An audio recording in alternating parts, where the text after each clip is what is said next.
дар рӯзи иди рамазон дар кулу каналҳои кишвар 3 кӯдак ғарқ шуда, мутаассифона 2 нафари онҳо ба ҳалокат расиданд. дар ин бора сомонаи Кумитаи ҳолатҳои фавқулода ва мудофиаи гражданӣ назди ҳукумати ҷумҳурии Тоҷикистон хабар додааст.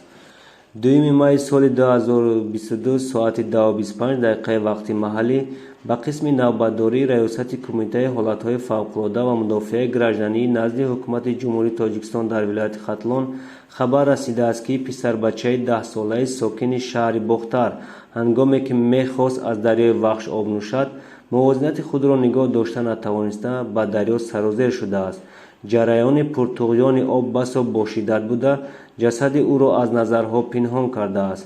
дастаи ғаввосони раёсат ба ҷои ҳодиса расиданд ва ҳамроҳ бо аҳолии маҳал то фаро расидани торикӣ ба корҳои ҷустуҷӯӣ идома доданд, вале ин ҳама талошҳо бенатиҷа буданд. ҳодисаи дуюм дар қаламрави шаҳри Ҳисор рух додааст.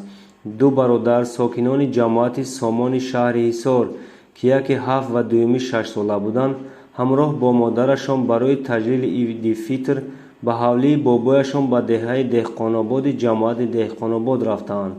ҳангоми гаштугузори Идгардак, ин бародарон хостанд аз болои як қубуре, ки 2 канали соҳили калони Ҳисорро ба ҳам васл мекард, убур кунанд, вале ҳарду ҳам натавонистанд мувозинати худро нигоҳ доранд ва ба оби канал уфтодаанд. сокини деҳа Саидбеков инро дида хеле ба зудӣ худро ба об андохтааст, то писаракони ғарқшударо наҷот диҳад. мутаассифона вай танҳо яке аз онҳо, писари 7-соларо наҷот додааст ва додари 6-солаи вайро маҷро бо худ бурдааст. ба ҷои ҳодиса дастаи имдодгарони раёсати Кумита расиданд ва то фарорасидани торикӣ ҷасади писарбачаро ҷустуҷӯ карданд, аммо натиҷа надодааст. ҷустуҷӯи ҷасади дуюм идома дорад.